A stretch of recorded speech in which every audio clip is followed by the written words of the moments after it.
This is not just a bad race. This is the moment Formula One got exposed, in front of the entire world. Because everything the drivers warned about didn't just happen. It happened exactly how they said it would. A car suddenly losing speed on a straight. Another arriving over 40 kilometers per hour faster. Less than 2 seconds to react. And then, a 50G crash at over 300 kilometers per hour. Predicted, ignored, and then proven in the worst possible way. Now here's why this is bigger than just one accident. This was building for weeks. Melbourne, where Verstappen compared it to Mario Kart. China, where he called it a disaster. Japan, where everything collapsed. And now, the entire grid is united. World champions, rookies, race winners, all saying the same thing. These rules are broken. And leading the revolt? Max Verstappen. Asking the one question the FIA cannot ignore anymore. What are they waiting for? Because right now, this isn't just controversy. This is a full crisis. And the FIA has one window? 5 weeks before Miami. To fix everything. Subscribe now, because the detail no one is talking about is exactly why this problem is far worse than it looks. It didn't start with anger. That's the part no one expected. It started with confusion. Because in Melbourne, drivers weren't complaining yet. They were trying to understand what they were actually driving. Max Verstappen felt it first. Not in lap time. In behavior. The car would accelerate normally, then suddenly lose power on the straight. No warning. No pattern. Just speed, disappearing. And then coming back again. That's when he said it. Mario Kart. At first, it sounded like sarcasm. Something exaggerated. Something entertaining. But inside the paddock, everyone knew it wasn't a joke. Because Charles Leclerc described the exact same thing. Independently. Like a power boost. A sudden surge that lets you fly past another car, then disappears just as quickly. Different words. Same reality. This wasn't traditional racing anymore. This was energy timing. Battery management. Moments where the driver was no longer fully in control. And that's where everything begins to change. Because Formula One has always been built on one principle. The best driver wins. But now, the system decides when you're fast. And when you're not. Now Carlos Sainz takes it further. He doesn't talk about racing. He talks about what comes next. He points directly at the straights. At the speed differences. And he says something no one can ignore. This will end in an accident. Not maybe. Not possibly. Will. And that moment changes everything. Because Formula One drivers don't speak like that lightly. They understand risk better than anyone. They live inside it. So when one of them speaks with certainty, it's not emotion. It's experience. But here's where the real problem begins. Nothing changes. The FIA listens, analyzes, waits. And while they wait, the same pattern continues. Race after race, lap after lap. Unpredictable speed. Artificial overtakes. Drivers losing trust in what the car will do next. And that delay is what transforms everything. Because once the accident finally happens, the story is no longer about what went wrong. It's about what was ignored. And that's exactly what turns frustration into a revolt. China is where everything stops being a warning and starts becoming a problem. Because what felt strange in Melbourne now feels dangerous. The same behavior, the same unpredictability, but amplified. Longer straights, higher speeds, less time to react. And suddenly, drivers stop trying to understand it. They start rejecting it. Max Verstappen drops the sarcasm completely. No more jokes. No more comparisons. He calls it what it is. A disaster. He says he can't attack. Can't defend. Can't even trust what the car will do from one moment to the next. And that detail is everything. Because Formula One is built on confidence. Every move depends on it. Every overtake. Every braking point. Every decision at over 300 kilometers per hour. Remove that confidence, and you remove the sport itself. Now Lando Norris adds something even more uncomfortable. He wins. And still criticizes the system. Says it doesn't feel right. Because the result didn't come from pure driving. It came from energy timing. Think about that. A driver wins. And doesn't feel satisfied. That's not normal. That's a warning. Now Esteban Ocon describes the moment that matters most. The one that connects everything. You're flat out on a straight. Everything feels normal. Until suddenly, you look in your mirror, and a car is arriving. Far faster than expected. No gradual closing. No time to think. Just instant pressure. And in that moment, you don't know what to do. Move aside. Hold position. Commit to the corner. There isn't enough time to decide. And that's where the real danger appears. Because at those speeds, a fraction of a second is everything. Now combine all of it. Unpredictable speed loss. Artificial overtakes. Drivers losing trust. No reaction time. And you get something Formula One cannot allow. A pattern. Because this isn't happening once. It's happening everywhere. Different teams. Different cars. Same problem. And once a pattern forms, the outcome becomes inevitable. By the end of China, everyone inside the paddock understands it. This is no longer about improving the show. This is about preventing what comes next. But here's the part that makes everything worse. The FIA still doesn't act decisively. Small changes. Minor adjustments. Enough to respond. Not enough to fix it.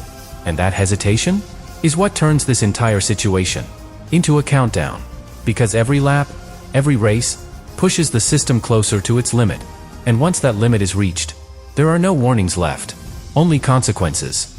Which means when Formula One arrives in Japan, the question is no longer if something will happen. It's when. Suzuka is where everything finally breaks. Not just the race. The illusion that this system could work. Because by the time Formula One arrives in Japan, every driver already knows the truth. This is not stable. This is not predictable. And most importantly, this is not safe. The tension before the race feels different. Heavier. Drivers are no longer discussing possibilities. They're expecting consequences. Carlos Sainz had already said it weeks before. It's only a matter of time. And now, that time has arrived. From the very first laps, you can see it happening again. Cars behaving normally, until suddenly, they don't. Speed building, then disappearing. Gaps opening, then collapsing instantly. And inside the cockpit, every driver feels it. That constant tension. That question in the back of their mind. When will it happen to me? Lap after lap, the pressure builds. Because no one knows when the system will fail again. And that's what makes Suzuka different. This isn't chaos. This is a build-up. Everything moving toward one moment. One failure. One point where the system reaches its limit. A car ahead enters critical energy harvesting. Battery too low. System forces recovery. And instantly, it loses speed. Massively. Not gradually. Not predictably. Instantly.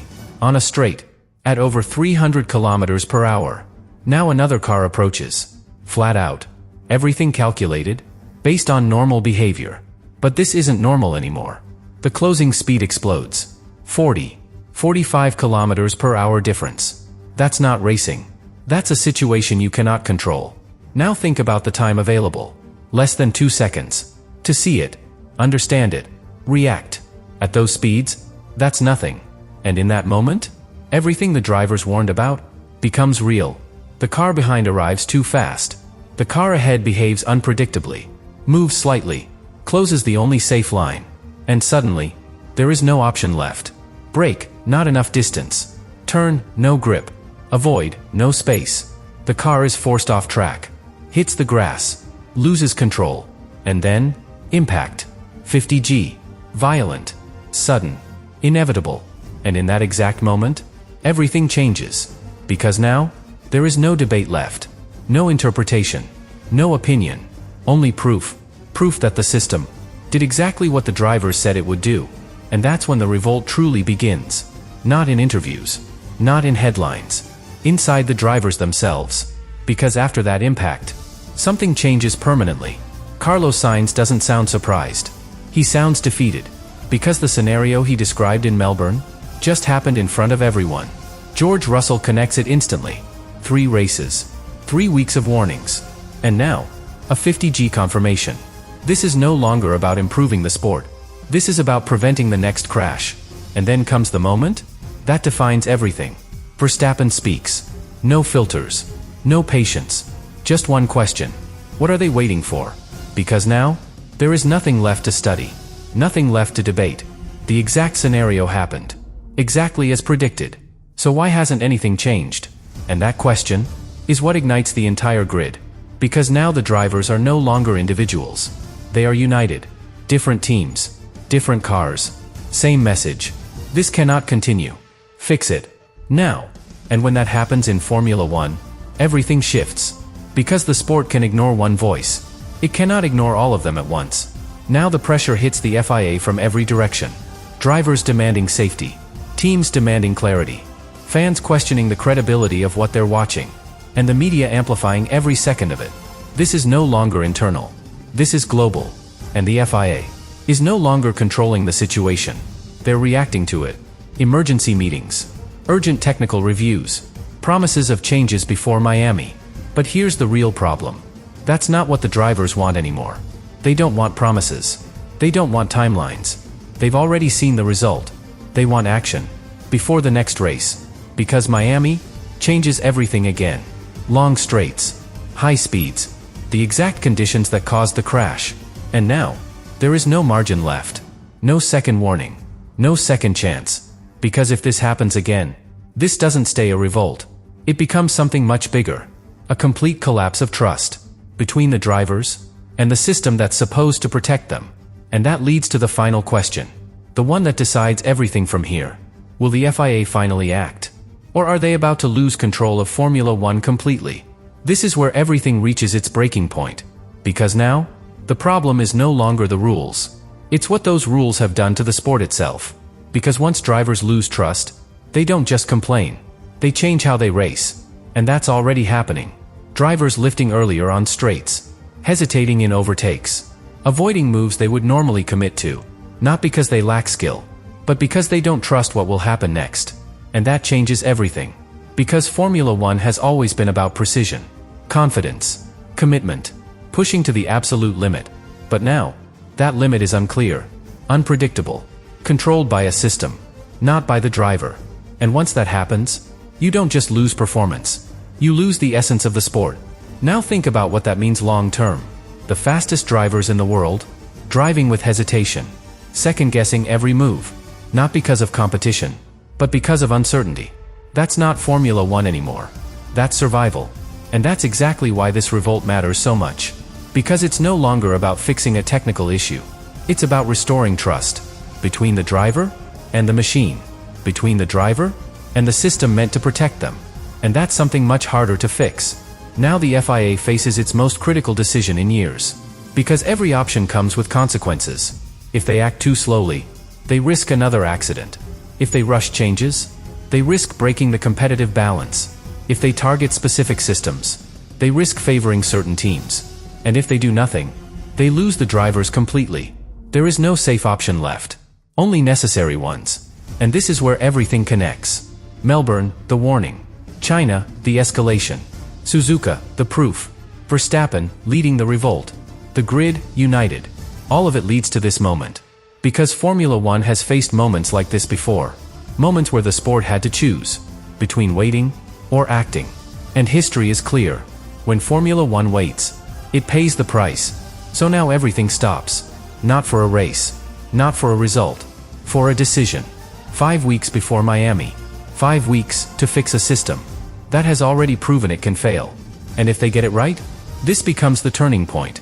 The moment the sport corrected itself.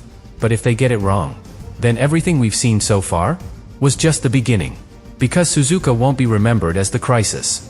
It will be remembered as the warning. And the real story will be what happened after.